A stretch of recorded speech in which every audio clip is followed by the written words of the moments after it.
saya selalu mendengar di tangga ini selalu ada anak kecil yang bermain-main di tangga berlari-larian. Jadi saya hanya mendengarnya tuk tuk tuk tuk tuk tuk tuk, tar naik lagi, tar turun lagi, seperti itu. Security itu pernah bicara waktu saya mau keluar di pos, saya diajak bicara sama security sedikit. Ibu baru datang ya? Iya, saya bilang gitu, saya baru datang dari Surabaya. Kenapa? Oh, kemarin saya pikir ibu. Emang kenapa, Pak? Karena malam-malam begitu saya kontrol keliling rumah, saya pikir itu ibu karena di balkon dekat garasi ibu itu ada perempuan duduk. Itu anak saya itu ketawa-ketawa kegirangan sampai berdiri saat saya ngepel. Dia bilang, Mama itu ada teteh loncat-loncat ke pohon. Hah? Saya bilang, teteh loncat-loncat ke pohon. Saya bilang gitu. Iya Mama, itu ada teteh loncat-loncat ke pohon. Sini teh main. Sampai saya konsultasi lewat telepon ke guru saya. Iya, emang dia lagi nyerang, katanya gitu. Lagi nyerang. Saya tuh lama ngumpet sekitar 1 bulan di kosan adik saya. Nyerang, makin keras serangannya, dan bukan hanya anak saya yang diserang terus-terusan, saya juga diserang. Diserangnya apa? Alat vital lagi.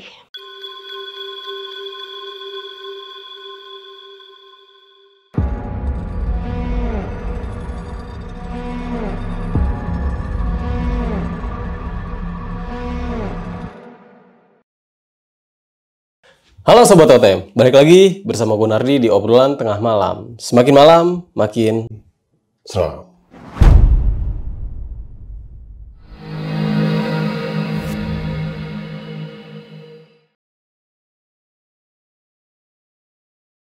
Di season 1 ini gue selalu menghadirkan beberapa narasumber yang memiliki cerita pengalaman yang bener-bener horor banget nih.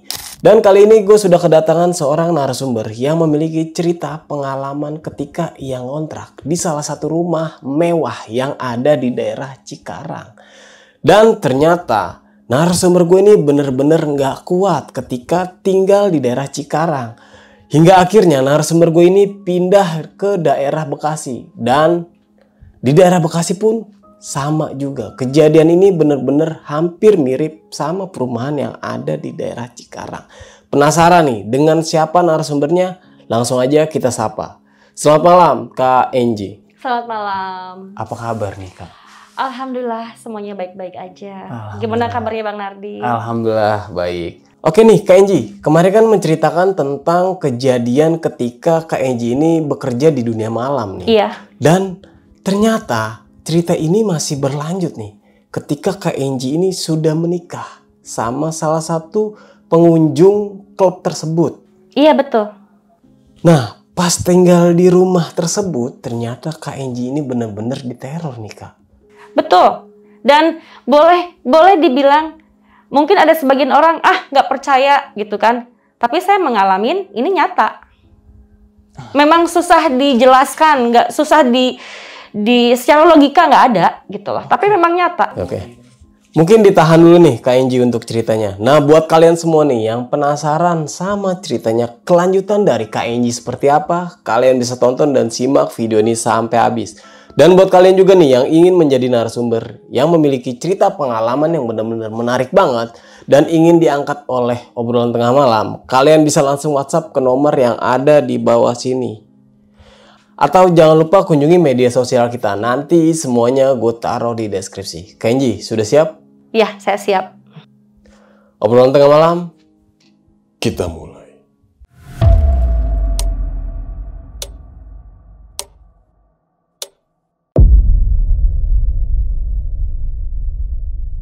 Iya, setelah istri pertamanya tahu kalau suaminya ini menikah lagi dengan saya, jadi si karakter suami saya ini sangat-sangat frontal dan sangat-sangat agresif, dalam arti kata sangat kasar. Dia tidak bisa mengontrol emosinya dimanapun. Kalau hatinya sedang tidak mood, tidak enak, atau saya tanpa sengaja menyinggung beliau, dia bisa nempeleng saya.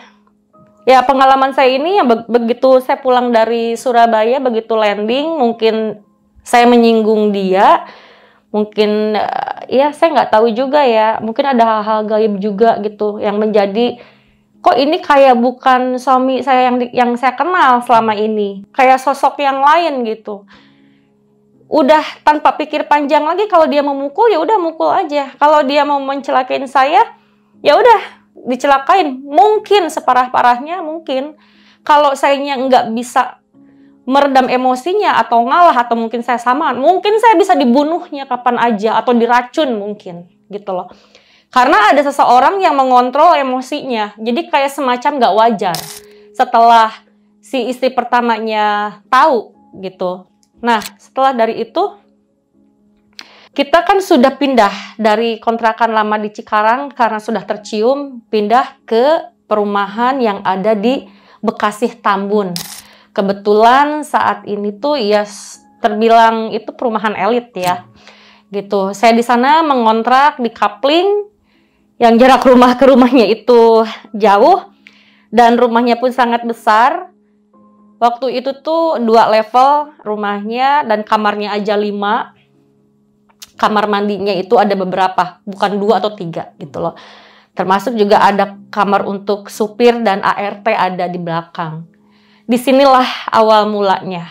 Saya begitu banyak mengalami hal-hal mistis yang di luar nalar. Ya, mau dibilang nggak percaya juga itu saya alamin, mau dibilang nggak percaya juga itu memang yang saya rasakan dan nyata gitu. Saya tetap bertahan walaupun suami saya begitu kasar, tidak menghargai lagi saya, dan di Tambun Bekasi lah saya akhirnya hamil, punya anak perempuan, dan tetap rules-nya tidak pernah menginap ya. Tetap dia pulang ke istri pertamanya, saya ditinggal sendirian. Tapi alhamdulillahnya ini saya punya ART. Saya punya ART, saya punya supir. Jadi saya ada yang nemenin. Nggak kesepian lagi, nggak sendirian lagi. Begitu awal pindahan ke perumahan Tambun ini, belum apa-apa sudah terjadi hal-hal mistis. Contohnya waktu kita menata barang-barang, saudara saya tuh banyak yang ngebantu ya menata semuanya karena banyak sekali barang-barang. Terus pada malam harinya saya tidur di ruang kamar utama itu di atas. Kamar yang paling besar itu di atas, saya ditemanin dengan ART saya sama anaknya. Itu ART yang dari Kerawang. Yang saya dulu menjadi LC. Jadi waktu saya menjadi LC ini ada yang suka nyuciin baju lah. Itu saya ajaklah di sana, saya ditemenin tidur. Saudara-saudara saya kebanyakan pada ngumpul di tengah rumah. Jadi pakai karpet gitu. Tengah malam tiba-tiba itu plafon runtuh. Hampir mengenai ART saya. Tiba-tiba, padahal itu rumah begitu kokoh, begitu bagusnya, begitu megahnya, tidak ada retak plafon, tidak ada mungkin karena kayunya sudah tua atau kena rembesan air, itu tidak ada sama sekali. Dan tiba-tiba tengah malam itu ambruk begitu aja. Kita semua terkaget-kaget. Saya teriak minta tolong. Saya keluar kamar, saya berdiri teriak-teriak di atas tangga. Mungkin juga saudara saya sudah pada lelah ya ngebantuin dari siang sampai sore. Mereka hanya kayak terhipnotis aja. Hah? Pada bengong-bengong. Hah? Ada apa? Sampai saya kesal sendiri. Udah jangan pada bengong. Ayo bantuin. Itu plafonnya roboh. Saya bilang begitu. Ya kan? Akhirnya paman saya itu naik ke atas. Terbengong lagi. Kok bisa roboh ya? Gitu. Itu bener-bener roboh. Dan anak ART saya itu, laki-laki itu nangis karena hampir mengenai anaknya. Gitu. Alhamdulillahnya kami semua tuh dalam lindungan Allah Subhanahu wa Ta'ala. Kita nggak ada korban, kita nggak ada yang berdarah, cuman terkaget-kaget aja. Dan siangnya saya komplain ke ownernya, saya menceritakan ke yang punya rumah kalau begini. Dan setelah komplain 2 hari diperbaikin lagi, bisa ditidurin lagi di kamar utama. Dan tapinya akhirnya ke saya. Saya ini pernah bermimpi. Itu di hari ketiga saya menempati rumah itu. Saya bermimpi banyak sekali ibu-ibu, emak-emak pakai baju zaman lama, kebaya dan samper atau samping ya. Itu nyamperin pada datang ke rumah saya. Saya bilang nanya dalam mimpi itu, "Mak, Bu, mau pada kemana?" Saya bilang gitu. "Mau ke rumah kamu, mau bantuin kamu." Si mama itu bilang begitu. "Oh," saya bilang, "mau pada ke saya?" Saya bilang gitu kan. Dan saya tuh melihat rumah saya itu kosong, tapi lantainya itu penuh dengan debu, sangat kotor. Kayak mungkin sudah bertahun-tahun nggak pernah dibersihkan dan nggak pernah ada berpenghuni waktu itu. "Oh iya boleh, nggak apa-apa kalau emang mau bantuin." Pada masuklah semua itu ibu-ibu yang masih muda, udah ada yang udah sepuh, tapi dengan gaya pakai baju zaman dulu. Dan begitu saya ke bawah, di bawah tangga itu kan ada ruangan kosong yang dipakai untuk rak sepatu, tapi lemarinya bisa buka tutup. Di situ saya nemuin juga ada perempuan lagi. Ini perempuannya nggak terlalu muda, nggak terlalu tua, sama anak kecil. Mereka itu keduanya terlihat lusuh. Agak nunduk gitu ngomongnya, rambutnya acak-acakan. Perempuan ini sama anaknya. Dia ngomong lagi sama saya, "Saya boleh nggak tinggal di sini?" Dia bilang seperti itu. Dan yang saya ingat si anaknya ini, perempuan ini pakai baju coklat. Dia acak-acakan rambutnya. Saya bilang, "Oh boleh, nggak apa-apa." Waktu itu dalam mimpi saya nggak tahu, saya selalu memperbolehkan. Selalu boleh, nggak apa-apa. Udah itu. Setelah saya bangun pagi, saya tidak pernah menceritakan, nggak pernah ambil pusing saya mimpi apa gitu. Beraktivitas seperti biasa. Tapi setiap pas azan maghrib, kita semua kan pada mempersiapkan mau sholat ya. Ada yang ke atas, ada yang ke kamar yang di bawah tapi masuk gitu loh. Jadi si TV ini di ruang TV itu selalu dimatikan karena harus sholat semuanya. Kebetulan saya ini ada di lantai bawah kalau sholat itu karena malas mau naik ke atasnya gitu. Di lantai bawah ini, di kamar yang bawah ini sama mama saya. Jadi gantian kita sholatnya. Saya selalu mendengar di tangga ini selalu ada anak kecil yang bermain-main di tangga berlari-larian. Jadi saya hanya mendengarnya tuk tuk tuk tuk tuk tuk, tar naik lagi, tar turun lagi seperti itu. Tapi begitu saya keluar, saya tengok nggak ada siapa-siapa gitu. Anak saya juga masih kecil-kecil, mereka nggak ngerecokin, mereka tuh nurut sama orang tuanya. Kalau maghrib pada diem gitu, nggak ada yang bermain-main. Itu kejanggalan awal-awal kita pindahan ke rumah kontrakan baru yang di Tambun. Dan setelah itu juga banyak sekali, waktu itu saya nggak ikut ke Surabaya, nyusul suami saya, ada acara karapan sapi. Saya hanya diam waktu itu. Pada saat ngidam ya, waktu itu saya ngidam gitu. Saya nggak ikut kan, pusing gitu, suka pengen ongkek terus, merepotkan jadinya. Nah, waktu itu tuh kebetulan ART saya lagi pulang kampung. Jadi saya benar-benar sendirian. Supir ikut sama suami saya, jadi benar saya sendirian di rumah. Dan waktu itu tuh di salah satu TV itu ada acara uji nyali uka-uka. Itu saya suka banget acara yang berbau horor, walaupun sebenarnya rumah saya juga udah horor gitu. Tapi saya tuh selalu nungguin acara itu. Nah, saya cuman duduk sendirian nonton TV di meja makan menghadap ke TV. Itu di ujung mata itu kayak ada yang bayangan ngelewat. Itu kayak melayang, tapi bayangannya jelas itu. Hitam. Dari ruangan cuci ke pintu garasi. Itu saya ngeliat dari ujung mata. Saya bilang, apa ya yang barusan? Gitu loh. Apa ya yang barusan? Yang lewat udah saya nontonnya yang serem-serem, yang horor-horor, saya mengalami kejadian itu. Akhirnya saya nggak sampai tuntas tuh nonton acara itu karena ketakutan sendiri gitu, ketakutan sendiri. Setelah itu juga saya nggak pernah ambil pusing ya orangnya. Jadi antara saya positif aja lah. Soalnya kalau saya pikirkan pasti saya nggak betah. Dan itu akan mubazir karena waktu itu saya langsung bayar kontrak rumah langsung 2 tahun waktu itu. Iya, saya sama suami saya itu dibilang dingin, bisa dibilang dingin, dibilang baik-baik aja juga sebenarnya tidak gitu loh. Karena saya pengen menjadi istri yang baik aja, yang tidak meladenin sama kerasnya, sama kasarnya. Saya cuman diem aja. Bahkan kalau misalkan saya habis berantem, saya dipukulin sampai mata saya merah nih yang putih-putihnya.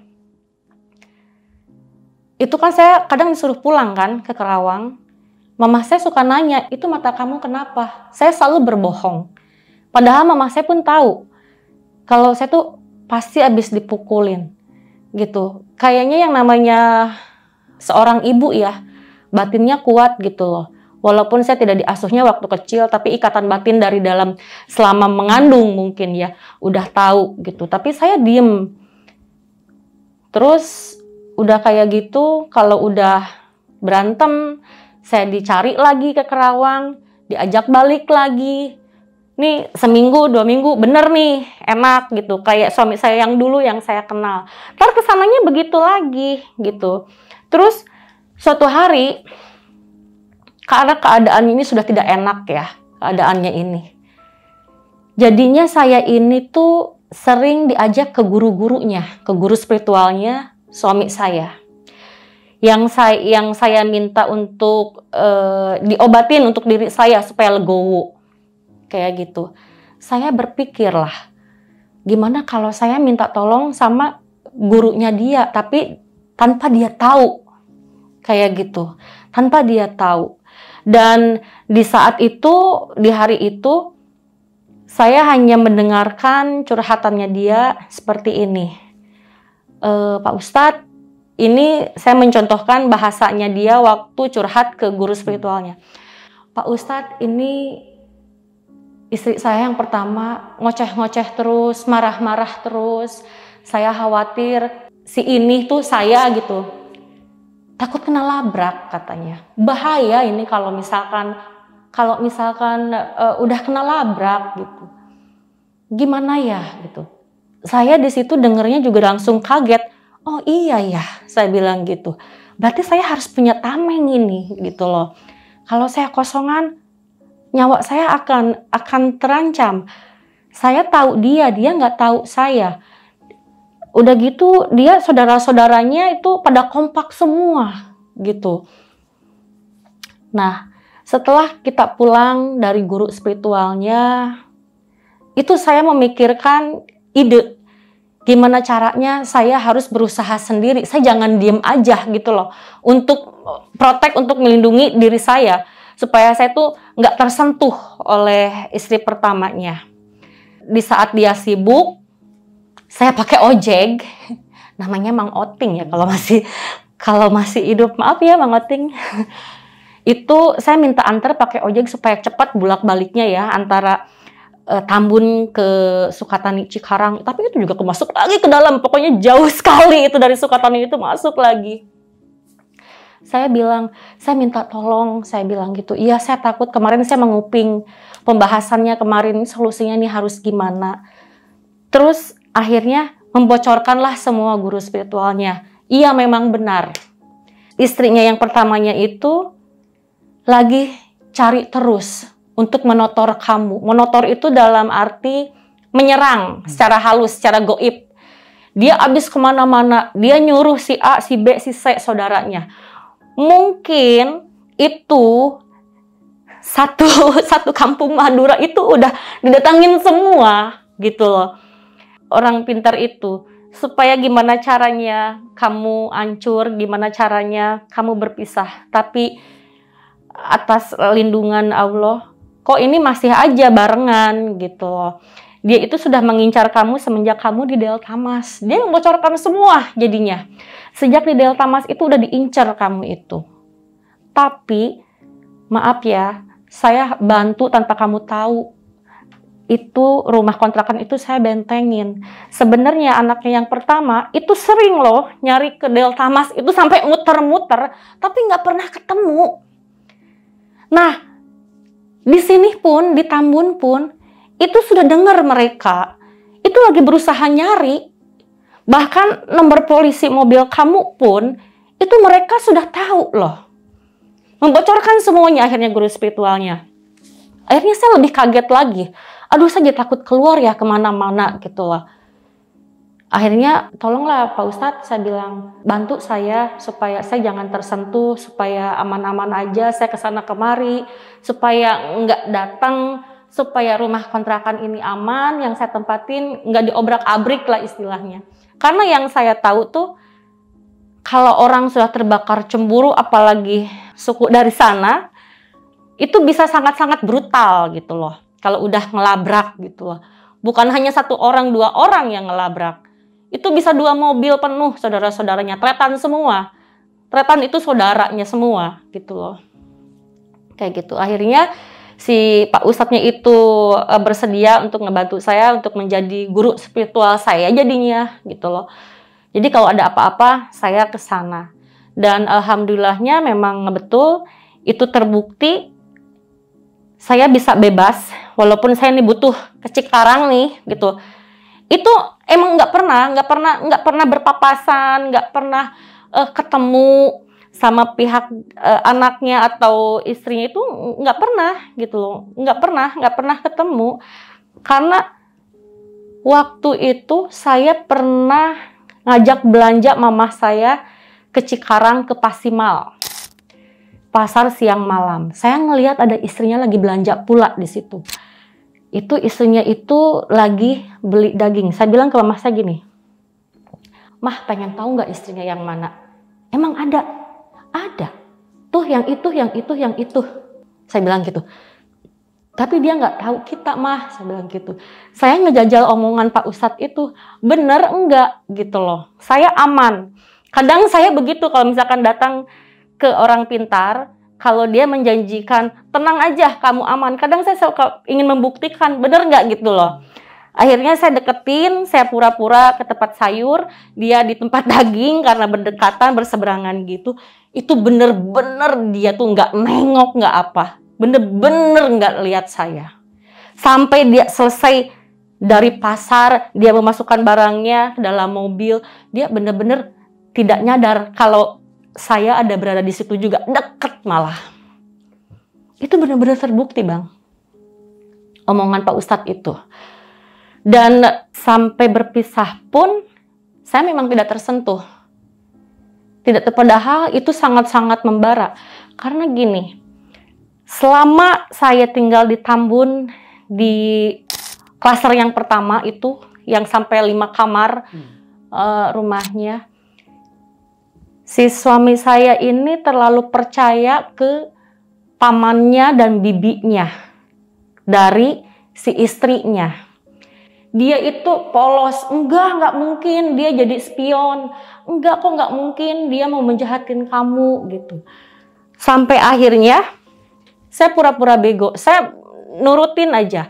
Karena kalau saya komplain, saya menentang, oh dia itu jangan-jangan yang membocorkan, kenapa selalu mereka kok tahu kalau saya di sini. Enggak, bukan dia. Selalu begitu. Akhirnya kita sering berantem karena si suami saya ini nggak pernah mau nerima gitu loh. Kalau saya seuzon ke pamannya sama ke bibinya. Sampai akhirnya saya pernah dibawa ke Madura, daerah Bangkalan di Embong Mereng. Di situ ada salah satu kiai pegangannya dia kalau di Madura. Saya pura-pura blow on, saya pura-pura bego gitu kan. Saya datanglah ke sana. Dengan niatan saya minta diruat itu rumah. Ya, untuk tidak tersentuh, saya bilang gitu. Saya takut dilabrak dengan pura-pura seperti itu. Akhirnya dia berpesan, saya dikasih secari kertas. Itu isinya ada bahasa Arab, saya nggak ngerti ya. Ini katanya nanti dikubur di halaman depan rumah. sama kamu beli ayam putih, ayam kampung putih, semuanya tuh harus putih. Kamu ambil kakinya dan kamu kubur di depan rumah. Itu saya lakukan. Tapi setelah itu, kejadian horor mistik, inilah awal yang paling besarnya, kayak puncaknya. Entah saya dibohongin, karena katanya istrinya juga minta tolong ke itu. Minta tolong ke orang pintar itu, ke kiai itu. Jadi si kiai ini tuh jadi berperannya ke saya juga, ke istri pertamanya juga, ke suami saya juga gitu loh. Kayak gitu.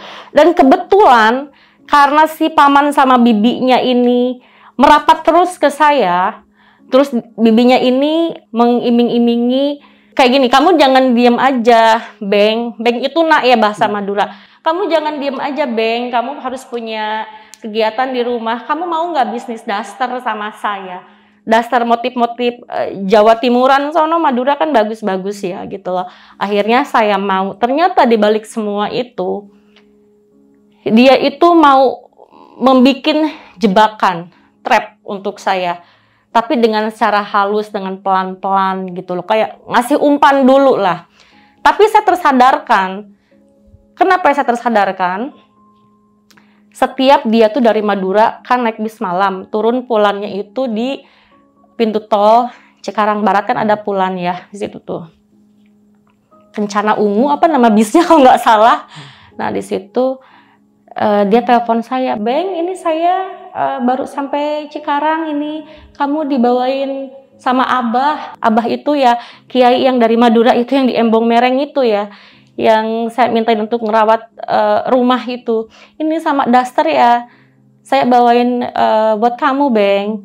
Nanti kita ketemuan, kamu jemput saya ya, pagi-pagi. Saya nyetir sendiri ke Cikarang, saya nungguin di tempat pulan bis itu. Lama sekali, lebih dari 30 menit. Setiap ditelepon, bentar Beng, inti nanti Umi mau jalan, bentar Beng, tunggu sebentar. Ini si Ning Hajinya, entah itu keceplosan atau apa. Ning Haji itu istri pertamanya dari suami saya. Ning Hajinya ini lagi siap-siap ini, mau ke situ, tunggu ya Beng. Jadi, dia mau nemuin saya, tapi ngajak istri pertamanya. Dari situ, itu saya perang batin. Ini saya mau nungguin atau saya harus pulang begitu. Karena kok ini saya semacam mau dijebak, saya bilang gitu kan. Tapi perasaan dan hati kecil saya itu lebih dominan tuh. Udah, kamu pulang, kamu balik ke Bekasi. Akhirnya saya cuman SMS, Mi, saya balik aja ya ke Tambun ya Mi, kelamaan, saya masih ada perlu gitu. Oh Beng, ini kita udah jalan ini Beng. Oh kamu ninggalin saya ini gitu. Nggak bisa Mi, kelamaan Mi, ini saya harus ada perlu, saya bilang gitu kan. Terus perasaan saya itu nggak enak. Tiba-tiba 2 hari berikutnya dia datang ke rumah diajak suami saya. Jadi kayak percuma semuanya. Saya membentengi rumah saya supaya jangan tercium, tapi suami saya mengundang dari pihak istrinya untuk bertamu ke rumah saya. Dari situlah awalnya, kayaknya saya sudah kena semuanya. Dia memperhatikan semua di dalam rumah seperti apa, dia menceritakan gimana keadaan saya sama suami, semuanya sudah dapat lah, istilahnya kartu asnya itu udah dapat gitu loh. Tapi saya juga selalu konsultasi dengan guru saya. Ini gimana Pak Ustadz? Gitu loh. Oh iya, nanti 2 hari lagi kamu telepon lagi saya ya. Mau cari ini ada apa? Gitu. Kamu diam-diam aja, kamu sabar aja. Kata Pak Ustadznya juga begitu. Akhirnya setelah 2 hari yang dinyanyikan Pak Ustadz, saya telepon lagi. Saya menanyakan, kok bisa begini? Kenapa? Ternyata benar. Iya, dia itu berperan untuk menyimpan sesuatu barang goib, disimpan di rumah saya. Ada yang ditaburkan di dalam rumah sama di luar rumah. Itu akhirnya solusinya saya dipotong secara goib, dipotong hubungan komunikasi itu biar putus sama pamannya sama bibinya ini supaya saya tuh jangan percaya gitu loh. Jadi kita sama-sama menjauh dan itu terbukti. Entah kenapa saya jadi malas kalau dia ngobrol untuk mengangkat. Saya nggak mau bercerita curhat lagi tentang gimana keadaan rumah tangga saya sama suami saya. Jadi malas dengan begitunya. Akhirnya lama-lama karena ini sudah nggak kondusif keadaannya, saya juga jadi sering berantem seperti itu. Akhirnya saya blokir. Saya ngambil keputusan, udah saya mendingan blokir aja. Nah, setelah kejadian dia sebelum-sebelumnya sering diajak ke rumah itu, sering terjadi hal-hal aneh. Seperti pernah security itu pagi-pagi datang ke saya, begitu saya mematikan lampu, semuanya begitu baru bangun. Datang security itu, "Bu, maaf tadi malam itu pintu ibu tuh terbuka." Saya kaget. Terbuka? Iya Bu, jadi saya tutup, saya talikan dengan tali rapia, saya bawa tali rapia dari pos. Akhirnya saya cek dong ke ruang tamu pintu utama, ternyata benar, ada tali rapia warna biru, itu saya yang ikat Bu. Saya bilang, kan si ART saya ini kalau tiap malam itu selalu ngecek semuanya, itu sudah dikunci. Enggak Bu, hanya pintu ibu ini yang terbuka. Aneh bin ajaib. Aneh bin ajaib. Pintu utama itu terbuka. Dan katanya ada satu kelelawar yang sangat besar itu masuk ke dalam rumah. Kata si security. Gitu loh. Tapi nggak ada begitu saya cek. Nggak ada, maksudnya di langit-langit kan karena kelelawar itu tinggalnya di atas kan, itu nggak ada kelelawar gitu loh. Tapi security bilang ada kelelawar besar masuk ke dalam rumah. Akhirnya saya tutup, security berpikir mungkin saya lupa mengunci pintu, akhirnya ditaliin dengan tali rapia. Saya bilang, udah Pak ya makasih, lain kali saya mungkin akan lebih hati-hati, dicek lagi, cek ulang. Saya bilang sebelum tidur, iya. Nah, udah seperti itu. Saya dalam keadaan mengandung waktu itu anak saya. Terus saya melahirkan belum 40 hari. Mungkin tambah meradang. Si istri pertamanya ini ternyata saya punya anak dari suami saya. Itu belum 40 hari. Saya kan terus ditemanin sama mama saya sama saudara saya ya. Dan bayi pun masih merah. Itu kami itu nggak pernah dibikin tenang untuk sholat. Pertama, setiap mau maghrib, azan maghrib itu masih terdengar, orang tuh mengumandangkan azan tuh di masjid itu belum selesai, belum kelar. Banyak laron, selalu banyak laron. Tiba-tiba nggak tahu masuknya dari mana. Semua isi rumah itu di lantai bawah itu laron semua. Sebagian udah saya matikan supaya, karena kan laron itu suka yang ada cahaya ya. Saya matikan lampu misalkan di akses ke ruangan ART atau nyuci apa di bar mini, di dapur, itu tetap laron itu terus-terusan ada. Yang tadinya ART saya mau sholat, padahal udah bilang, Bu saya mau sholat dulu, iya nggak apa-apa, mama saya udah ambil wudhu, semuanya jadi nggak jadi. Apa? Pakai sapu lidi, ART saya bawa sapu lidi, mama saya pakai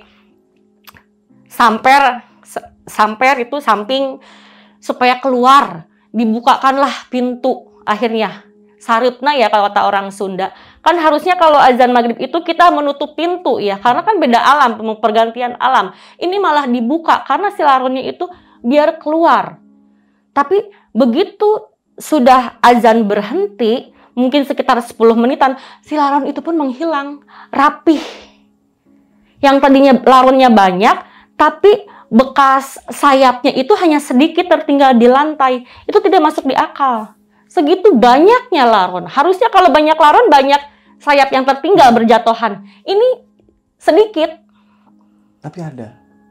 Ada. Disapuin udahnya sama ART saya. Dan ART saya sama mama saya, jadi nggak pernah sholat maghrib. Nggak pernah sholat maghrib. Setiap itu pas mau sholat maghrib. Terus mama saya juga malam-malam kadang kan kita gantian ya untuk ngasih susu. Kalau anak saya bangun, itu mama saya digangguin nenek-nenek. Jadi kita satu ranjang bertiga, anak saya di tengah, saya di ujung dekat tembok, mama saya dekat pintu. Itu dia dikelitikin kakinya, telapak kakinya itu dikelitikin. Begitu mama saya agak begini gitu, katanya kan, karena pagi-pagi kan langsung cerita kan, itu terlihat rambut panjang yang agak sedikit gimbal dan banyak ubannya campur.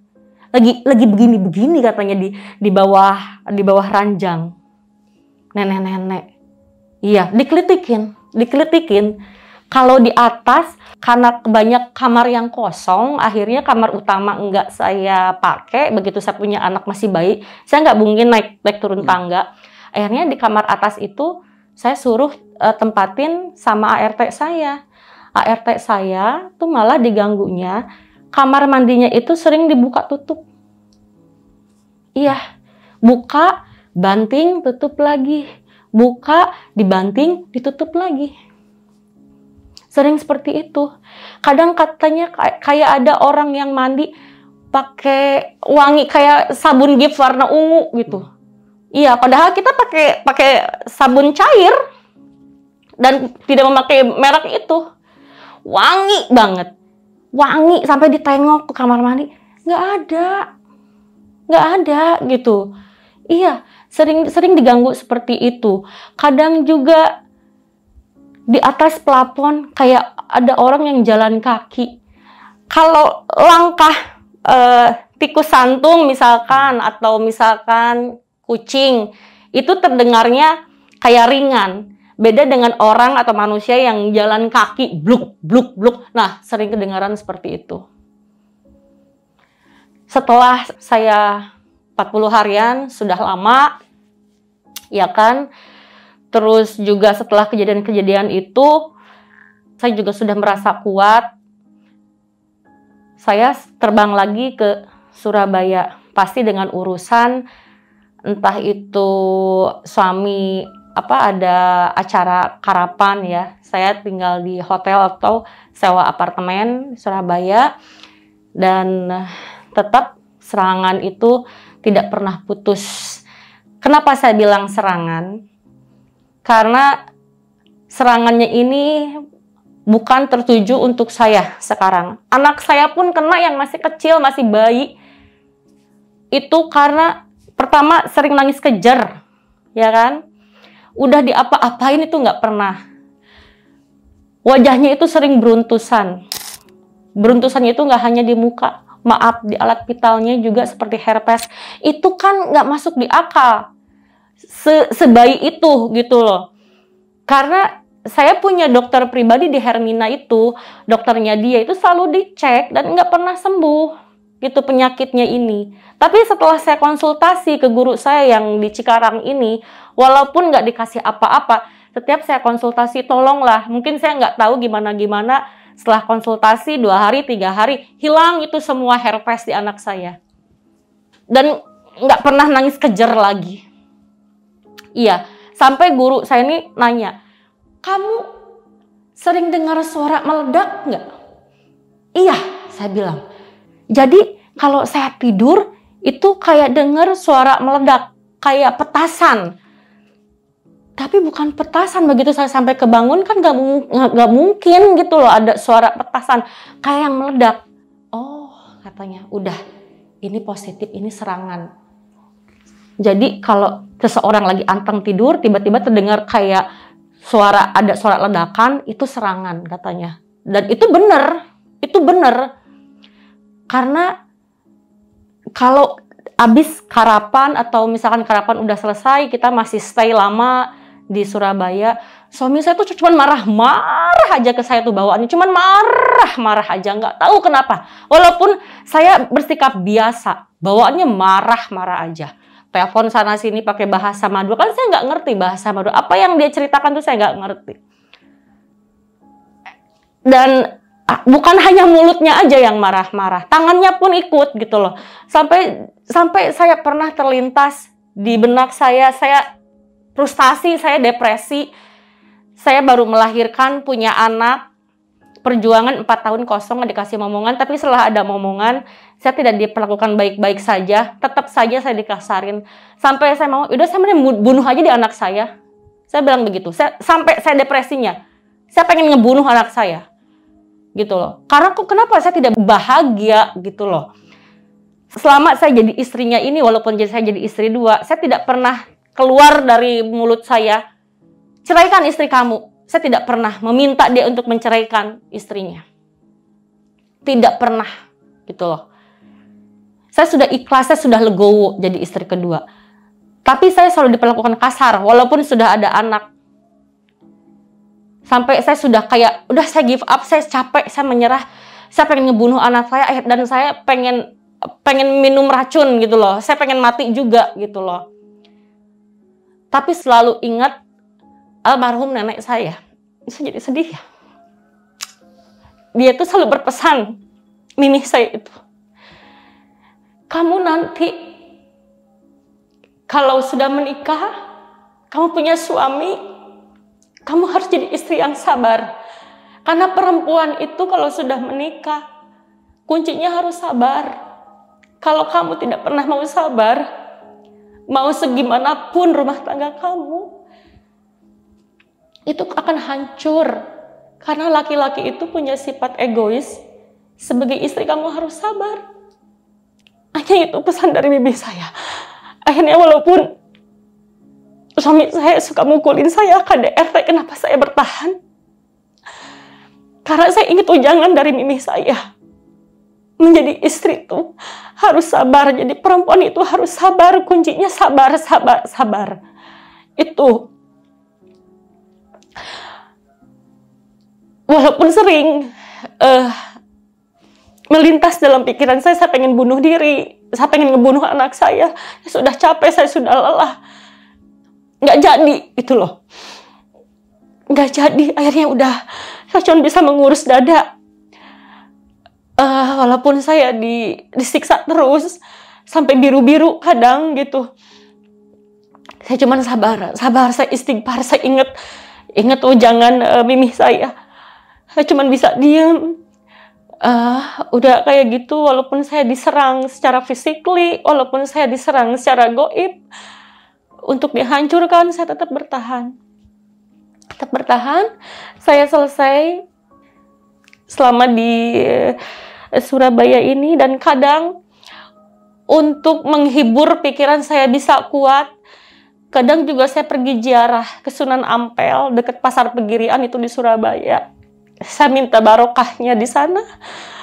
Juga kalau saya ke Madura, saya juga suka ziarah ke makam Syekhullah Holil. Saya minta berkahnya, kadang ke gurunya Syekhullah Holil itu namanya Buju Sara ya, kalau orang Madura bilang ya. Ke sana saya minta barokahnya, saya bilang gitu, ingin minta perbaikan rumah tangga saya atau suami saya, jangan mukulin saya terus, saya capek gitu kan. Dihina-hina terus gitu kan.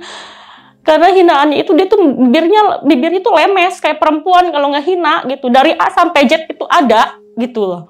Kalau ngehina itu. Juga saya pernah waktu sepulang saya ziarah dari makam Syekhullah Holil itu, saya mau ditabrak. Karena dia tuh suka marah-marah nggak jelas. Suka marah-marah nggak jelas gitu loh. Kalau ketemu saya ini, hawanya tuh panas gitu. Hawanya tuh kayaknya kalau ibaratnya macan itu pengen menerkam, pengen makan gitu. Walaupun saya nggak berantem, tapi hawanya itu panas. Itu pernah suatu hari saya pulang ziarah, saya bilang minta jemput, saya sudah selesai ziarahnya ini. Kamu ke sini, kamu ke makom, saya bilang gitu ke Syekhullah Holil. Begitu dia datang menjemput saya baru buka pintu, dia udah mau jalan mobilnya. Bagaimana saya bisa masuk? Ya, anggap aja dia mau melindas saya kan, mau bikin saya celaka seperti itu. Itu padahal nggak ada masalah apa-apa. Saya gendong anak saya masih bayi loh waktu itu. Saya mau dicelakain waktu itu. Sampai saya nangis. Jadi mental saya tuh nggak pernah sehat gitu loh. Tapi masih aja mau bertahan. Karena saya penasaran sampai di mana ini gitu loh. Sampai di mana gitu. Tadinya memang saya ini ingin dinikahi sama suami saya ini karena harta gitu. Saya pengen mendapatkan kehidupan yang lebih baik secara finansial, good life ya. Tapi setelah berjalannya waktu, saya menikah dengan suami saya, akhirnya pikiran itu hilang dengan sendirinya. Akhirnya saya pengen menjadi istri yang baik gitu. Walaupun saya jadikan istri kedua. Saya nggak mau sampai bercerai. Itu niat saya akhirnya gitu. Allah yang tadinya rencananya jelek jadi meluruskan saya gitu. Jadi saya terima aja, saya sabar aja, apalagi inget ujangan dari mimi saya. Udah nggak karuan, udah nggak terkontrol sikapnya itu. Selalu saya dapat serangan terus. Nah, setelah pokoknya kejadian di Surabaya seperti itu, saya mau bunuh diri tapi nggak jadi. Kita balik lagi ke Bekasi. Dan makin parah, suami saya ini kayak yang benci melihat saya. Kalau makan itu pengen terpisah. Saya nggak tahu apa yang dalam pikirannya. Sampai sebencinya sama saya seperti itu. Dibikin benci mungkin ya gitu loh. Jadi bagaimana saya bisa berpikir positif. Yang tadinya baik-baik saja tidak separah itu. Ini sekarang udah jadi kayak musuhan. Walaupun satu rumah tapi komunikasi nggak baik. Makan bersama pun saya dipunggungin seperti ini. Jadi kayak yang benci sama istrinya sendiri. Padahal satu meja bersama. Seperti itu.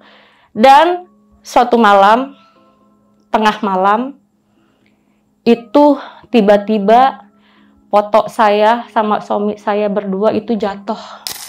Seperti di film-film kayak dikasih tanda sama alam gitu loh. Itu jatuh. Dengar, saya lagi tidur aja bisa dengar ada satu benda pecahan kaca tuh jatuh gitu. Begitu pagi-pagi saya cek di ruang TV, benar. Jadi foto saya sama suami itu jatuh, kacanya hancur, premnya hancur.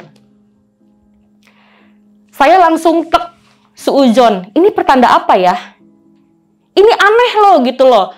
Masanya sih paku bor itu kuat dong untuk menempelkan foto, itu bisa jatuh. Kecuali misalkan agak sedikit longgar pakunya. Ini kan pakunya dibor gitu loh. Nggak mungkin jatuh. Nah, dari situ saya selalu merasa hati saya ini tidak enak.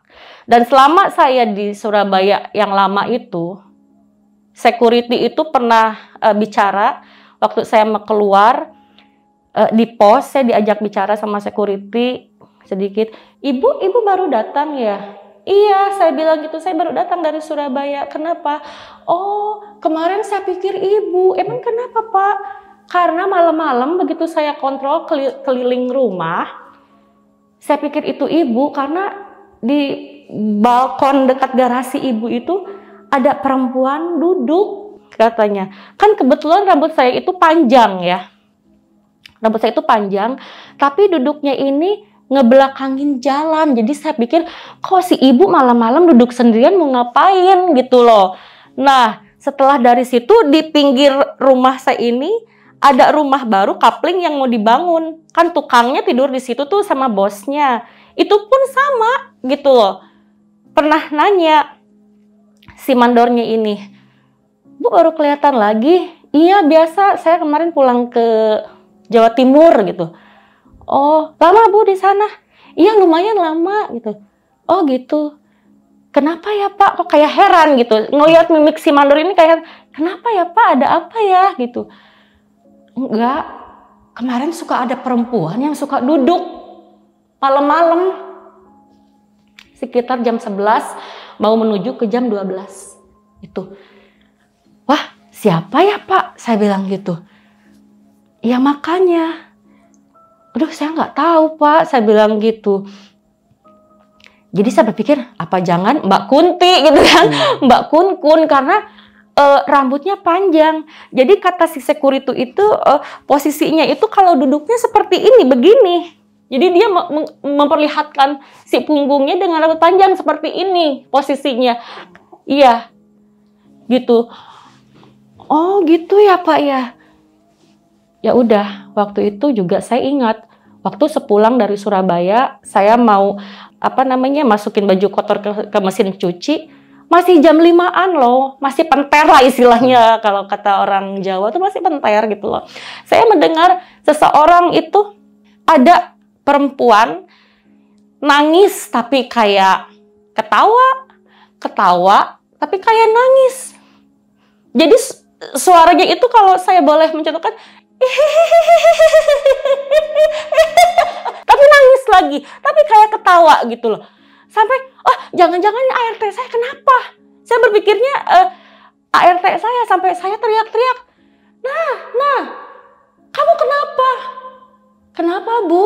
Kamu nangis? Enggak, saya nggak ada apa-apa. Oh, saya langsung merinding. Berarti siapa itu yang di ruangan mesin cuci? Saya bilang gitu. Akhirnya saya nggak mau melanjutkan. Saya bilang, nah, kamu lanjutin nyuci. Saya bilang gitu. Kamu lanjutin nyuci? Iya Bu.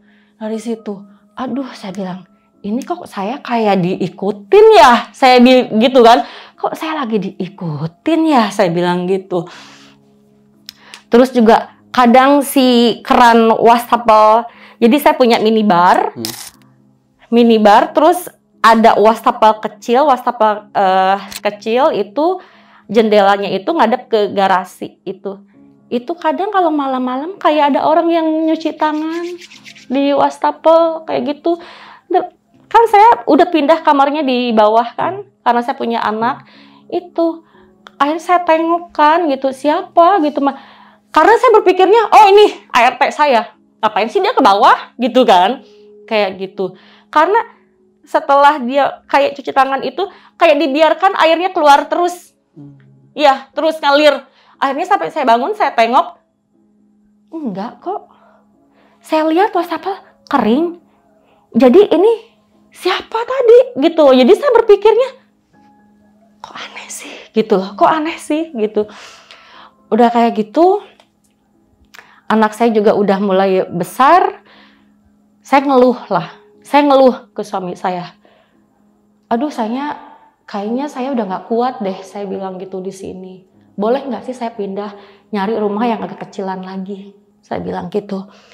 Akhirnya kita beremuk pindah. Tapi tetap di Tambun-Tambun juga, cuman beda klaster gitu. Yang tadinya kapling, sekarang klaster biasa yang rumahnya dempetan. Itu deket Goet ya. Kalau sekarang Waterpark Goet di situ gitu.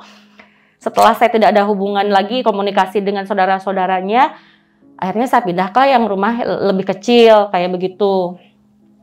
Kamar 3, 2 plus buat ART sama supir. Ternyata dari situ juga nggak selesai masalahnya, masih bersambung masalah goibnya, malah parah-parah gitu, malah parah-parah. Itu awal mulanya anak saya kan sudah 1 tahun, 1 tahun setengah di situ, udah mulai bisa berbicara, udah bisa jalan gitu. Pembantu saya udah ganti, suka sering mendengar hal-hal aneh di atas plafonnya itu kayak daun kelapa yang sudah kering dibanting-banting di atas genteng. Daun kelapa yang udah kering apa sih namanya itu? Barala kalau kata orang Sunda. Itu kayak dibanting-banting di atas gentengnya. Kayak gitu. Dia suka cerita, Bu, semalam Ibu dengar nggak? Kenapa? Namanya Mbak Titi. Kenapa Mbak Titi? Itu semalam itu kayak ada orang yang mukul-mukul genteng, Bu. Kok saya nggak dengar? Saya bilang gitu. Ah, mungkin lagi mimpi. Ya kali mimpi gitu kan. Udah tuh kayak gitu. Terus saya kan kalau siang-siang kalau lagi bete-bete gitu suka ke salon ya. Yang di Pasar Tambun situ ada langganan salon saya, anak saya selalu bawa. Nah, anak saya ini tuh suka diasuh sama terapis-terapis yang nggak lagi megang customer. Kan 2 level gitu salonnya. Ya kan saya di atas, saya gitu. Kadang suka dipoto-foto pakai handphone saya. Waktu itu tuh anak saya tuh paling demen banget kalau ke salon itu tuh dudukan di tangga. dudukan di tangga tuh paling demen di situ, dudukan tuh anteng gitu loh. Terus memang kerasanya tuh kalau di lantai atas si salonnya itu saya hawanya kok agak-agak merinding ya gitu loh, tempat lulurannya kayak gitu. Nah, karena suka dipoto-foto sama terapis yang lain buat bikin anteng anak saya, itu saya tuh karena kan gini loh, dulu itu nggak ada aplikasi yang kayak apa sih namanya, kalau mungkin sekarang itu kayak yang anjing-anjingan, ada filter gitu ya? ya filter, kan dulu belum ada kan, belum canggih kan. Itu terfoto di tangganya, anak saya lagi duduk di tangga, itu ada sesosok ABG, rambutnya segini, gantung diri. Ya, gantung diri. Saya ngeliat dia posisinya begini nih, gini, lidahnya menjulur, ini keluar darah. Gitu, iya. Ini dipoto? Iya dipoto, kan waktu itu kan belum ada aplikasi filter yang begituan. Kan anak saya aja lahir 2012 dong. Belum secanggih itu. Saya bilang, ini siapa? Gitu. Ini siapa gitu kan? Anak ABG gitu. Nah, setelah itu udah saya keep tuh. Saya simpan foto itu, saya simpan, tapi belum ngomong ke waitressnya. Saya karena nggak enak dong. Takut mereka takut atau ownernya marah ke saya gitu. Tapi saya simpan waktu itu. Nah, udah gitu waktu itu kan berat badan saya itu gemuk, 85 kilo. Terus punya kebiasaan lagi sebelum tidur itu selalu pengen makan Indomie rebus. Karena enak kan. Enak tuh. Saya nggak mau ngerepotin ART saya kalau misalkan udah malam sekali jam 11-an gitu. Saya bikin Indomie rebus sendiri ke bawah sama nenteng anak saya ikut turun juga. Itu anak saya tuh selalu anteng aja, Bang. Selalu anteng gitu loh. Pernah malam-malam begitu selesai bikin Indomie rebus, yang satu saya pegang mangkok, yang satu saya nenteng anak saya.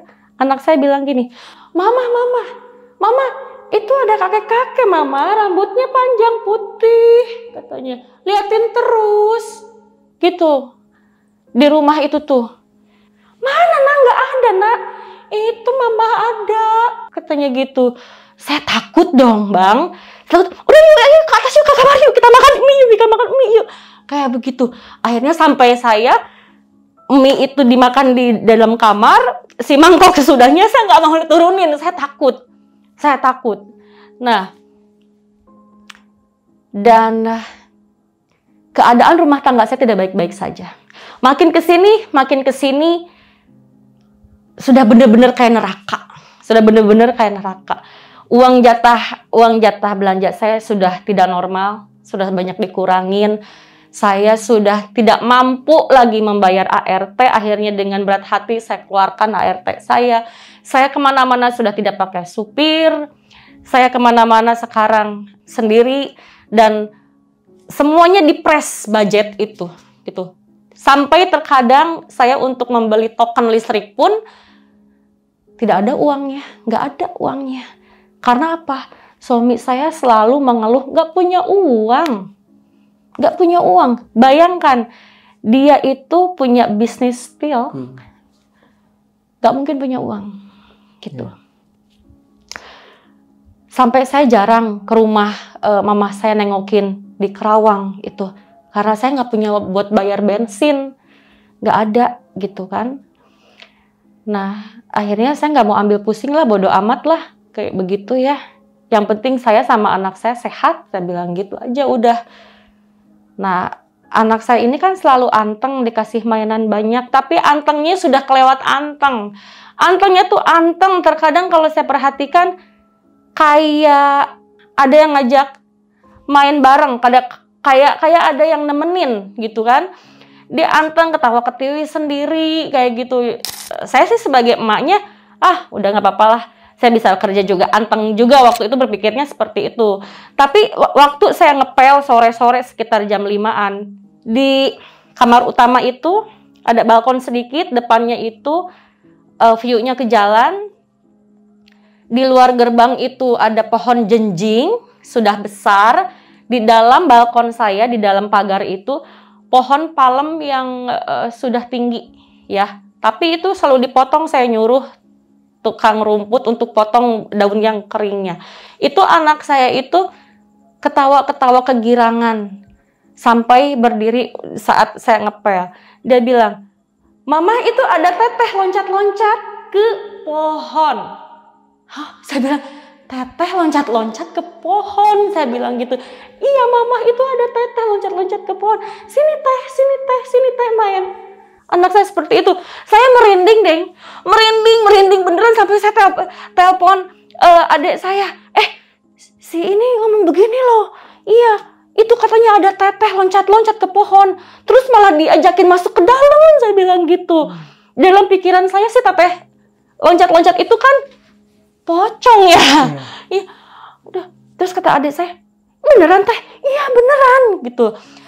Sampai udah saya nggak mau lagi bikin Indomie rebus. Akhirnya malam-malam kalau sudah di dalam kamar aja udah siapin saya cemilan, saya siapin mineral water gitu untuk minum gitu. Saya nggak mau pokoknya turun ke bawah. Itu saya takut gitu. Udah setelah itu saya stres. Tambah stres ini bang. Udah suami ngasih ekonominya asal-asalan, udah saya godaan horornya makin banyak di rumah, apalagi saya sekarang punya anak masih kecil.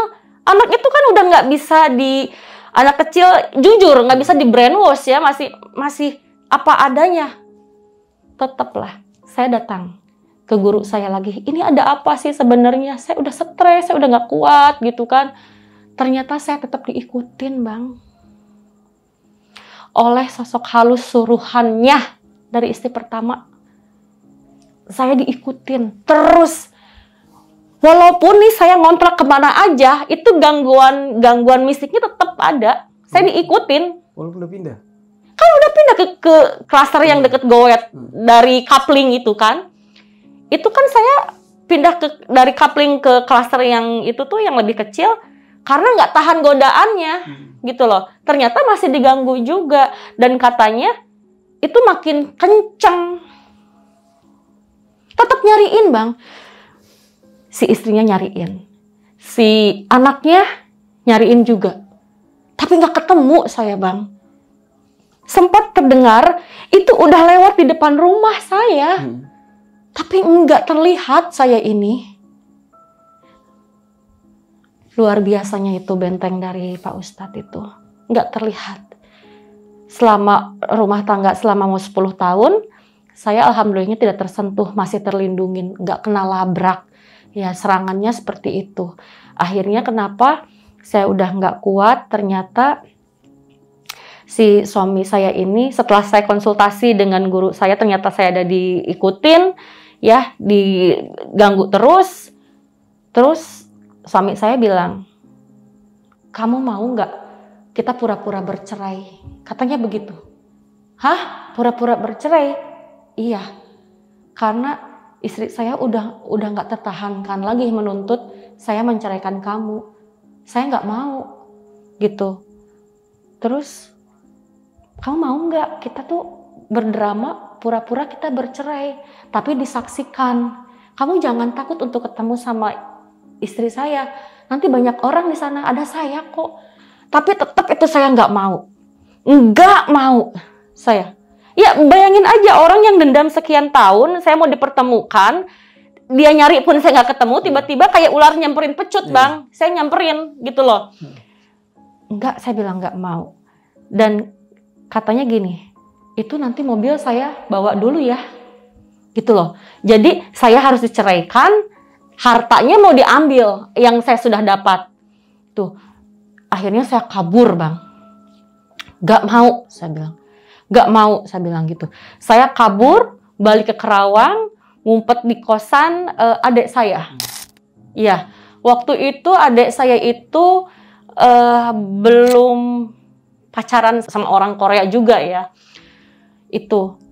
Jadi saya ngumpet di kosannya, dan itu setiap tengah malam dan sore, temboknya itu kayak yang dikirim bom. Dengar suara bledug, bledug. Itu kalau misalkan tembok kita dipukul kenceng, ya suaranya seperti itu. Padahal di belakang tembok kosan adik saya itu Citarum Kerawang, Citarum. Oh, sungai. Iya, Sungai Citarum. Mana ada orang yang ngelempar gitu loh. Itu suaranya bleduk gitu loh. Sampai kelabang. Sering banget itu kelabang. Kelabang itu kan ada di hutan. Ini ada ke ruangan kelabang. Sampai saya konsultasi lewat telepon ke guru saya. Iya, emang dia lagi nyerang, katanya gitu. Lagi nyerang. Saya tuh lama ngumpet sekitar 1 bulan di kosan adik saya. Nyerang, makin keras serangannya. Dan bukan hanya anak saya yang diserang terus-terusan, saya juga diserang. Diserangnya apa? Alat vital lagi. Maksudnya? Jadi saya punya keputihan yang sangat parah, tidak masuk di akal. Saya pernah datang ke dokter penyakit kulit dan kelamin. Ya kan? Saya diperiksa, dikasih obat, nggak sembuh-sembuh. Jadi saya ini kalau berhubungan dengan suami saya, sakitnya luar biasa, kayak disebut-sebut silet. Perih, sakit, kadang keluar darah. Gitu loh. Perih, sakit. Terus berbau iya. Terus juga si keputihannya ini itu kayak tisu dikasih air dihancur-hancur. Seperti itu. Sampai kadang saya buat bukti nih. Saya mau kasih unjuk ke guru saya. Ini keputihannya seperti ini loh. Terus sampai saya ambil, saya kasih unjuk. Pak Ustadz, saya bilang, ini loh keputihannya seperti ini. Saya bilang gitu. Ini pakai obat dokter, ini udah nggak sembuh. Saya bilang gitu. Saya datangnya ke dokter spesialis, saya bilang gitu. Ini nggak sembuh ini. Seperti ini sangat gatal sekali dan bau, perih, saya bilang gitu. Ya kan? Akhirnya cuman bisa diem, guru saya dikasih banyak selama terus-terusan konsultasi ke Pak Ustadz. Saya sering dikasih minum, saya sering dimandiin buat dibawa bekal. Saya juga sering ada benda padat yang harus saya telan, ada juga yang harus saya bakar, kayak begitu. Enggak kok, nanti ini juga sembuh, cuman begitu aja ngomongnya. Enggak, nanti juga ini sembuh kok, nggak apa-apa, kayak begitu. Nah, setelah itu musyawarah itu gagal total, Bang. Karena saya kan nggak mau diajak musyawarah, nggak mau diajak drama untuk pura-pura bercerai, ya kan? Tapi itu ada kejadian aneh, saya dengar dari mulut suami saya juga. Sebagian rumahnya hancur, yang di Kalimalang, Cikarang. Rumahnya hancur, Bang. Kayak kena gempa. Katanya dia bayar ke dukunnya 45 juta. Buat nyerang? Buat nyerang saya. 45 juta. Tapi alhamdulillah saya enggak. Akhirnya dibalikin lagi sama guru saya. Dibalikin lagi, dikirim lagi. Hancur rumahnya. Seperti kena longsor. Hancur. Itu suami saya cerita. Dia bilang begini, kok aneh ya? Itu rumah kayak kena gempa. Katanya gitu. Itu rumah kayak kena gempa. Hancur semua balkon dapur saya. Dia bilang begitu. Saya cuman diem. Oh, berarti bener ini omongan Pak Ustadz ini. Kalah dia. Dilawan sama guru saya. Yang abis geduk-geduk itu. Dibalikin lagi hancur. Hancur itu. Kayak longsor. Katanya sih retak rumahnya. Terus kayak si keramik yang kena panas ngegelembung itu. Hancur seperti itu. Hancur. Hancur itu. Akhirnya kita balikan lagi, dramanya sudah hilang, drama untuk pura-pura bercerainya. Tapi yang bikin saya sakit, malah dia membuat rumah di Madura. Gede banget, nggak tahu berapa miliar, dengan gaya Eropa. Saya cuma bisa melong begini. Suami saya menjanjikan mau membelikan rumah, sampai saya rumah tangga mau 10 tahun, itu tidak pernah terrealisasi, nggak pernah terjadi. Jadi si istrinya ini mencari cara supaya manas-manasin saya. Kalau dia ngecek ke bangunan ya, yang belum jadi lagi dibikin itu rumah, ya itu bangunan. Saya suruh diem di dalam mobil, AC dinyalain sedikit. Begini aja saya bengong kayak orang bego, Bang. Cuman liatin rumah besar mewah yang mau dibangun. Sedangkan saya sendiri nggak punya rumah, walaupun udah punya anak. Kayak sengaja gitu loh. Diajak terus kalau ke Surabaya tuh ngontrol rumah barunya dia. Dengar-dengar itu 15 miliar. Belum jadi loh 15 miliar di kampung loh. Gitu. Tapi saya tidak ada perasaan sirik atau panas waktu itu. Nggak tahu, hati ini ikhlas, nggak tahu. Nggak ada nuntut gitu loh, walaupun saya sering disakitin. Cuman, ayo kapan saya mau beli rumah. Malah saya mau dibelikan rumah, masa pinggirnya kuburan. Oh ada, temen saya ada yang nawarin, kamu mau nggak? Ada rumah, tanah di Kerawang, yuk kita cari. Masa Bang lahan kosong pinggirnya kuburan, Bang? Kuburan, maksudnya pemakaman umum? Iya, kan kayak ngehina, Bang. Saya tuh dijanjikan rumah mewah, nggak jadi-jadi. Terus saya ngelihat dia mau bikin rumah dengan harga miliaran. Begitu saya tanya janji nagih, malah dicarikan rumah yang pinggirnya TPU. Kan kayak ngehina, Bang. Saya bilang saya nggak mau, saya bilang gitu. Saya nggak mau. Saya takut, masa di sebelahnya kuburan, saya bilang gitu. Udah masuk ke kedalaman lagi, ke pedalaman. Oh jadi kamu nggak mau? Iyalah saya nggak mau. Takut, saya bilang gitu. Kuburan pinggirnya. Udah tuh, nggak jadi ya, nggak jadi. Makin sini saya makin amburadul, Bang. Saya sering nginep di rumah emak saya, saking nggak punya duit. Dari kehidupan mewah, hedon, saya mau dimiskinkan, Bang. Perhiasan saya sudah habis. Karena apa? Suami saya usahanya goyang. Dia goyang. Iya. Kalau menurut saya sih ini kayaknya ada seseorang yang ngontrol. Karena kan si saudara istrinya pun kan Madura-Madura juga. Jadi kayaknya sengaja gitu loh. Yang tadinya saya punya banyak perhiasan, itu dia bilang, saya boleh nggak pinjam perhiasan kamu? Dia bilang begitu. Nanti saya bayar. Akhirnya perhiasan saya jual, uangnya saya kasihin ke suami saya, katanya dia lagi butuh duit. Memang sih saya dengar beberapa mobilnya sudah dijual semuanya. Beberapa mobilnya ada, 3 mobil, termasuk truk 1, ya. Kayak gitu. Jadi saya percaya aja, dikasihkan itu hasil penjualan perhiasan saya. Kayak begitu. Terus saya lama-lama, kok jadi begini ya? Emak saya juga kayaknya sedih banget ngelihat saya gitu. Udah nggak pernah bahagia, dipukulin, udah punya anak, rumah nggak punya. Sekarang terdampar di kampung gitu, di Kerawang gitu kan. Udah nggak jelas ini rumah tangganya nih seperti apa, mau dibawa kemana, kayak begitu. Saya datang lagi ke guru saya. Pokoknya itu saya tuh nggak pernah lepas ke guru saya. Mungkin kalau saya nggak punya tameng guru saya walaupun 1, mungkin saya mati kali, Bang, kena labrak, atau mungkin kena serangan tiba-tiba gitu. Mungkin saya mati gitu. Kena santet mungkin gitu. Saya bilang ke guru saya, ini gimana, saya udah nggak kuat. Saya ingin bercerai aja deh. Saya bilang gitu, saya ingin bercerai. Saya bilang gitu, saya udah nggak kuat, sampai nangis-nangis saya itu. Udah nggak kuat. Terus maunya gimana? Saya pengen dia menceraikan saya dengan ikhlas. Saya bilang gitu. Udah saya menyerah aja deh, nggak apa-apa, saya bilang begitu kan. Akhirnya ya udah, saya dikasih air.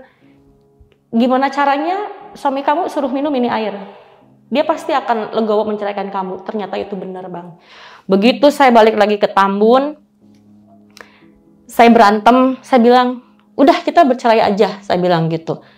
Nih saya kasih kertas folio, ini ada bolpen, kamu tulis kamu telah menceraikan saya. Itu benar, Bang, nurut dia. Nurut. Iya, nurut. Saya bilang, iya benar, berhasil ya dia menceraikan saya bilang gitu. Akhirnya besoknya sambil saya menangis-nangis, saya sakit hati ya. Kok perjuangan saya, niat baik saya seperti ini. Maksudnya saya sudah legowo menjadi istri kedua, saya tidak pernah mau minta menceraikan istri pertamanya, tapi ujungnya, endingnya saya tidak happy, tidak bahagia gitu loh. Sampai apa yang saya punya perhiasan pun sudah habis, sampai Saya udah nggak punya apa-apa istilahnya. Untuk makan aja jadi morat-marit yang tadinya hidup enak gitu kan. Saya memberesin semua baju-bajunya. Baju-baju dia tuh saya beresin. Tinggal diangkut aja. Padahal itu posisi rumah itu ngontrak, Bang. Ngontrak, itu bukan rumah saya. Sampai dia begitu datang lagi, ini apa? Saya bilang, itu baju kamu. Udah kamu ambil. Kita kan udah bukan siapa-siapa lagi. Kamu bukan suami saya lagi. Saya bukan istri kamu lagi. Dia kaget. Kaget. Iya, kok jadi begini? Iya, saya udah nggak kuat. Saya bilang gitu. Sudah nggak kuat. Ini kan buktinya kamu sudah menceraikan saya. Jadi dia tuh waktu nulis menceraikan saya, antara sadar dan tidak sadar gitu loh, Bang. Oh, makanya dia nanyain lagi ya? Iya, kan pengaruh dari air putih dari guru saya. Dia jadi nurut aja mau. Apa ini? Dia mau merebut, mau mensobek, saya ambil lagi, Bang. Itu. Enggak, kita udah bercerai. Ini loh buktinya, saya udah kasih unjuk. Ini loh buktinya, saya bilang gitu. Kita udah nggak ada apa-apanya lagi. Oh, jadi kamu begitu ya? Kamu nantangin saya? Iya, nggak apa-apa, saya bilang gitu. Nanti juga saya akan keluar dari rumah ini. Kita kan di sini cuman ngontrak, saya bilang gitu. Saya kan nggak punya rumah, saya mau balik ke mama saya bilang gitu kan. Nah, akhirnya dia marah-marahnya sampai dia teriak-teriak. Saya malu, Bang, sama tetangga. Kan klasternya agak dempetan rumahnya ya. Saya teriak-teriak, ya udah, kamu mau bercerai, saya ceraikan kamu. Yang bikin saya sakit hati, ada satu kalimat itu keluar dari mulut gini. Kamu datang dari saya nggak punya apa-apa. Saya mau balikin kamu ke orang tua kamu, nggak bawa apa-apa. Paham nggak, Bang? Paham. Iya. Sudah benar-benar merendahkan keluarga dan saya. Saya bilang, iya nggak apa-apa. Itu bener. Diambil semua? Nih, mobil saya tuh diambil caranya. Saya masih pulang. Saya masih bawa mobil ke Kerawang. Itu dalam keadaan sudah bercerai kita ya. Itu gembok rumah saya yang pegang. Saya pulang tetap ke rumah mama saya yang di Kerawang. Terus dia bilang begini, saya butuh kendaraan. Dia bilang mau ke Bogor. Saya boleh nggak pinjam mobil kamu? Cuman 2 hari aja. Saya bilang, bener nih, pinjem. Iya, nanti saya balikin lagi, nanti saya pulin bensinnya. Mana sih nih STNK-nya? Saya datang ya ke Kerawang ya. Dia baik-baik itu, baik-baik lembut. Akhirnya ya udah. Terus saya diajak dulu belanja, Bang, ke Cikarang, ya kan? Saya dibelanjain dulu, bawa anak saya dipesenin taksi Bluebird, saya suruh pulang. STNK sama mobil dibawa sama dia dengan alasan mau pinjem butuh kendaraan ke Bogor. Sudah 2 hari, 3 hari, seminggu enggak dibalik-balikin. Jadi saya bener-bener nggak punya apa-apa. Nggak punya apa-apa. Saya tuh cuman bawa anak sama baju-baju, Bang. 10 tahun berumah tangga yang tadi sama orang kaya, saya nggak punya apa-apa. Begitu saya nagih, apa kamu mau nagih apa? Emang itu mobil kamu? Dia bilang seperti itu. Saya bilang itu BPKB-nya atas nama saya. Terus apa? Kamu mau? Katanya. Kamu mau mobil ini? Terus dia ada syarat, Bang. Ada syarat gini. Saya tahu dia masih sayang sama saya. Kalau kamu mau mobil ini untuk anak kamu, kita nggak jadi bercerai. Saya balikin mobil kamu. Itu saya nggak mau, Bang. Enggak. Karena dalam proses kita, dia udah nulis surat cerai, dia suka ngehina saya, Bang, lewat SMS. Dia bilang begini, kamu ingin lepas dari saya, kamu ingin bercerai dari saya, kamu jadi janda, adik-adik kamu janda, ibu kamu janda, bibi-bibi kamu janda. Ini klub janda semua ya. Sakit hati nggak, Bang? Sampai ngomong begitu dia? Sampai ngomong begitu. Oh, itu udah saya sampai sakit hati, sampai nangis ya. Itu SMS udah balas-balasan tuh, Bang. Udah balas-balasan. Terus saya mikir, dia mau minta balikan lagi sama saya, tapi tabiatnya seperti ini. Ya kan? Saya curhat, Bang, ke guru saya. Sampai nangis-nangis. Saya naik Grab, naik ojek, Bang, ke sana. Saya nangis. Saya bilang begitu, begini, begitu. Terus guru saya bilang begini, iya kok dia masih berusaha untuk ngambil kamu. Berusaha gimana, Pak Ustadz? Saya bilang gitu. kamu mau dibikin tergila-gila katanya. Hah? Iya, kamu mau dibikin tergila-gila. Sebenarnya itu pancingan katanya. Pancingan, kamu dibikin sakit hati, mobil kamu dibawa supaya kamu ngejar-ngejar lagi. Kamu dibikin tergila-gila, dibikin merintih sakit dulu, dibikin takluk dulu. Kamu takluk nggak kalau diajakan balikan lagi? Tapi kamu harus ngemis dulu nih, kayak begitu. Oh gitu ya, saya dibekelin lagi bang, sama guru saya. Nggak mempan lagi. Tapi mimpi saya selalu bermimpi proses setelah bercerai sama dia itu, saya selalu mimpi ini tuh saya berada di rumah kosong. Yang rumahnya kotor, entah berantah kayak di dalam hutan. Kadang saya ada di dalam kamar mandi yang kotor, yang rusak. Ya nggak tahu ya, Allah alam ya, mungkin dia minta tolong ke guru-gurunya supaya saya di penjara di rumah kosong gitu loh. Supaya nggak boleh kemana-mana gitu. Kok mimpinya seperti ini gitu. Sampai saya tuh curhat ke mama saya ngasih saran gini, coba kamu mutih, puasa mutih 7 hari berturut-turut. Itu saya lakuin bang, kan tadinya saya 85 kilo ya, gendut ya, karena saya mutih, saya kurus bang.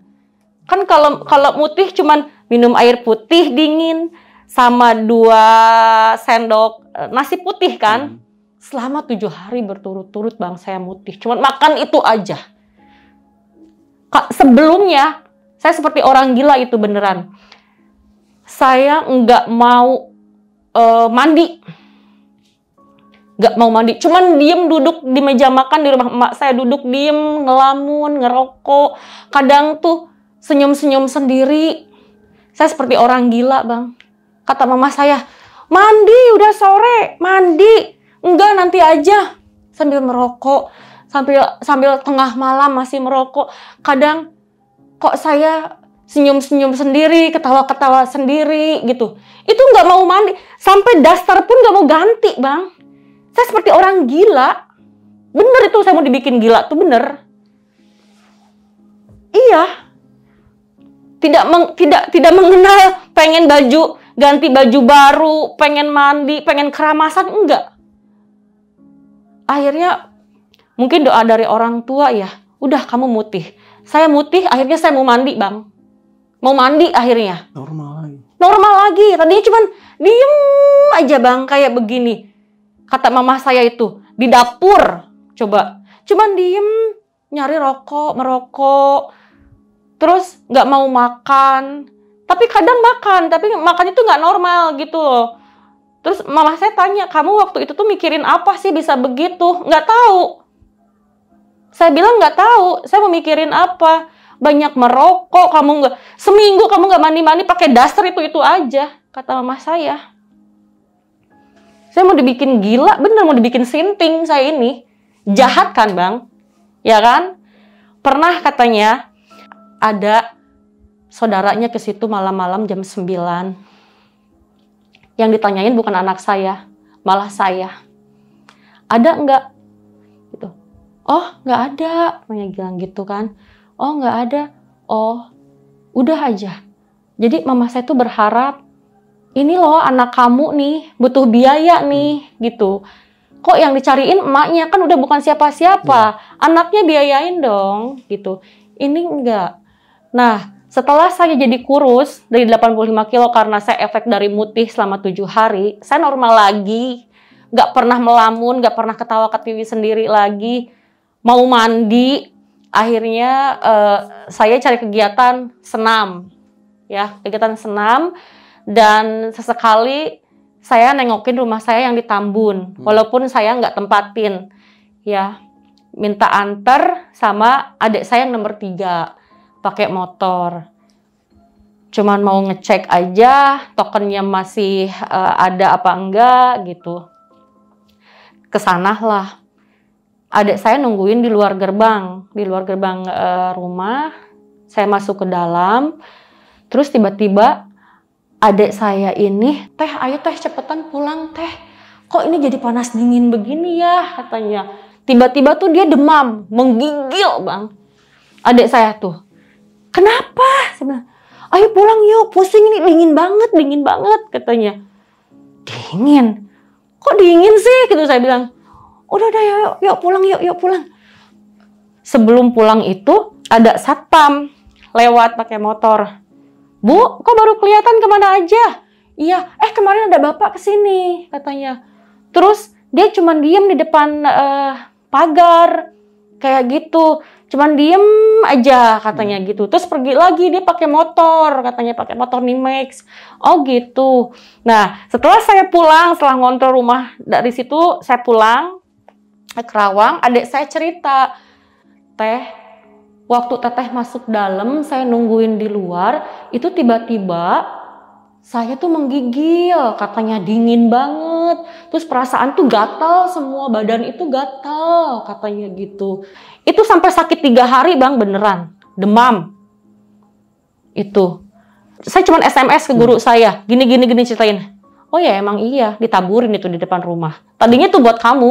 Taburin? Sesuatu. Hal-hal goib. Kan suami saya sering ngontrol nih ke rumah. Karena kan digembok sama saya gerbangnya. Dia cuma diem lama aja di situ. Kata security. Iya. Begitu saya ngontrol sama adik saya kena efeknya. Ke saya nggak kena, adik saya yang kosong yang kena. Iya, di situ. Terus saya bilang, Pak Ustadz tolonglah. Saya bilang minta disembuhkan, adik saya tuh jadinya menggigil, panas dalam tuh seluruh badannya gatal-gatal. Ya emang yang nungguinnya juga begitu, buruk rupa katanya. Semua badannya tuh buduk itu korengan. Yang suruh nungguin di gerbang situ tuh tadinya jebakan buat saya. Gambarannya seperti itu. Yang nungguinnya juga jelek kok orangnya. Korengan semua seluruh tubuhnya itu, katanya gitu. Tadinya buat kamu. Tapi syukurnya kamu tuh udah bentengnya udah kuat, nggak kena. Malah kenanya yang kosong ke adik saya. Jadi dia menggigil, sakit, panas. Tapi badannya tuh gatal-gatal seluruh tubuh. Tapi apa yang gatal nggak tahu karena nggak ada biasa tangannya gitu. Nah setelah itu dia masih berusaha minta ajak ketemuan si mantan suami ini. Kadang juga iyalah saya temuin gitu kan. Tapi ujung-ujungnya selalu nyakitin lagi. Jadi dia tetap berusaha nih untuk mengontrol. Dia udah ke dukun mana aja gitu kan. Untuk menarik saya gitu kan. Kok ini masih sehat-sehat aja, masih biasa-biasa aja gitu loh terlihatnya saya. Sampai dia ngomong lagi bang kayak gini. Kamu sudah menjanda kok nggak kawin-kawin? Dia ngomong kayak gitu bang. Iya. Ini kamu sudah jadi janda lama kok nggak kawin-kawin? Nggak ada yang mau sama kamu ya? Katanya. Nggak laku-laku ya? Sakit hati bang. Anak saya nggak dibiayain, saya nggak dibahagiain waktu itu selama jadi istrinya. Setelah bercerai, saya dihina-hina terus sama keluarga saya. Saya bilang kok gini caranya ya? Dia mau ngajak balikan lagi sama saya, tapi caranya kok malah bikin saya membenci gitu loh. Dia membuat saya tunduk, membuat saya tergila-gila, ngemis-ngemis cintanya dia. Tapi yang saya dengar, omongannya seperti itu. Kayak gitu. Dan saya tuh nggak pernah terbuka sama ibu saya nggak pernah terbuka dengan adik sambung saya. Yang saya tuh selalu terbuka dari A sampai Z, itu hanya guru saya. Yang di Sukatani itu. Dia bilang begini, sebenarnya tidak seperti itu katanya. Dia itu mau nemuin kamu itu penasaran. Ada hasil nggak dia datang dari gurunya itu sampai ke Gunung Gelis, daerah Bogor. Oke. Ya, dia tuh cari guru untuk menarik saya supaya saya mau lagi, supaya saya tergila gitu sampai Gunung Gelis katanya. Itu pengen ngelihat reaksinya kamu seperti apa, katanya gitu. Sebenarnya omongannya tadinya itu mau semacam rayuan, tapi entah kenapa begitu ada di hadapan kamu yang terdengar seperti itu hinaan. Jadi beda ya? Iya, dibikin beda. Jadi kan saya tambah ngunci ini hati. Nggak mungkin ada celah untuk menerima lagi, gitu. Karena mungkin efek benteng dari guru saya mungkin ya. Jadi terdengarnya seperti itu. Akhirnya menyerah lah, sudah menyerah sampai saya benar-benar dimiskinkan bang. benar-benar prihatin.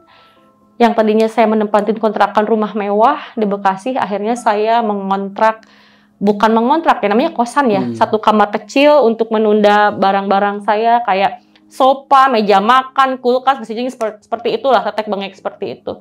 Saya benar-benar prihatin, Bang. Wah, ini seru banget sih nih cerita. Sebenarnya ini cerita ya kalau tanda kutip ini aib ya. Iya, sebenarnya aib. Makanya kenapa saya memakai masker. Iya, dan semuanya itu pasti ada pembelajaran ya tersendiri ya. Iya. Di dalam kehidupan ya, maupun seseorang pasti memiliki ya kehidupan dari sisi negatifnya.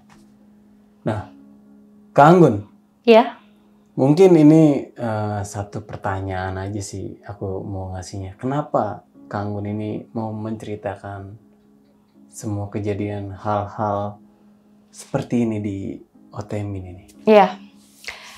Sebenarnya saya ini berat untuk menceritakan pengalaman pribadi yang benar-benar saya alami. Sebelum memutuskan saya datang ke channelnya Bang Nardi ini, saya udah berpikir ini bolak-balik nih. Tapi saya ingin menceritakan, ingin curhat lah istilahnya. Untuk memberikan edukasi. Sekarang kan lagi zamannya juga hard life, keras ya hidup. Banyak yang mengambil simple. Anak gadis, anak perempuan mau jadikan ani-ani, banyak yang kerja sebagai LC dipikirnya itu semuanya mudah. Contohnya saya pernah ngalamin menjadi ani-ani dan LC. Jangan memutuskan untuk seperti itu. Jangan selalu gampang, mudah. Ingat, istri-istri pertamanya itu tidak akan pernah menerima berperang, mempertahankan suaminya untuk kembali. Dia bisa mempertaruhkan dengan cara apapun. Jadi tolong untuk yang di sana yang misalkan mau menjadi hidup enak dengan cara jalan pintas, tolong jangan dipikirkan lagi ya. Mendingan cari laki-laki yang single aja, yang mau bertanggung jawab. Jangan mau sama suami orang karena nggak akan ada habisnya. Seperti itu. Oke, jadi setiap kehidupan pasti mempunyai jalannya masing-masing ya. Betul. Dan jangan pernah mencari sesuatu yang simpel, lebih baik mencari sesuatu yang benar-benar ya susah. Yang penting benar-benar halal ya, yang penting benar-benar ya ini aman lah untuk dijalankan. Betul. Cari yang ikhlas intinya. Tapi kalau misalnya dari semua kesimpulan dari cerita Kak Anggun ini, kalau misalnya istrinya pun legowo untuk mengikhlaskan suaminya itu, kan soalnya di agama Islam pun ada yang maksudnya punya istri lebih dari satu gitu kan. Betul. Ya mungkin kalau misalnya dari istrinya legowo ini, ya mungkin nggak bakal seperti ini kejadiannya. 1001 Bang, 1001. Perempuan mana sih yang mau berbagi, si suaminya berbagi cinta, berbagi kasih sayang, satu ranjang ada dua cinta lah kalau istilah lagu. Nggak ada. Nggak ada. Iya, nggak ada. Ada tapi jarang gitu ya. Langka Bang 1001. Istri Muhammad aja kan si suaminya menikah lagi, dia menyimpan telur di dadanya kan bisa matang. Karena saking apa? Cemburu. Nggak rela dong berbagi cinta itu. Nggak ada. Itu omong kosong. Kalau ada yang benar-benar ikhlas, itu hanya 1001. Mungkin ada, tapi kecil sekali. Iya benar juga sih. Ya, seperti itu. Iya, susah juga, bingung nih untuk. Iya, apalagi nih ya, apalagi kalau misalkan istri-istri orang Indonesia, mungkin banyak masukan dari sana sini. Gimana caranya menghancurkan melalui apa? Melalui jalan ilmu goib, santet. Iya sih. Ini contohnya saya kena serangan beberapa kali. Kalau mungkin saya kurang gitu loh, kurang, ya sudah mati mungkin dari dulu. Iya, kalau nggak ada ketahanan yang benar-benar dari gurunya. Mungkin belum saatnya juga saya untuk meninggal atau mati dalam. Iya. Oke nih, Kak Anggun, sekali lagi terima kasih nih sudah Sama-sama hadir dan mau membagikan sebuah pengalaman pribadi ini. Wah, ini panjang sih. Panjang. Dan setelah ini juga setelah bercerai kan suami saya sudah meninggal tahun lalu. Saya ada kehidupan lagi setelah bercerai. Sekarang saya single mom. Tapi nggak balik ada horornya juga loh. Tapi nggak balik lagi kan ke dunia yang seperti dulu lagi kan? Nanti saya cerita deh. Oke. Oke nih Kanggun, sekali lagi terima kasih nih sudah. Sama-sama, saya juga ucapkan terima kasih. Sama-sama. Oke, mungkin itu aja. Gua Nahri pamit undur diri. Sampai jumpa di video-video selanjutnya. Assalamualaikum warahmatullahi wabarakatuh.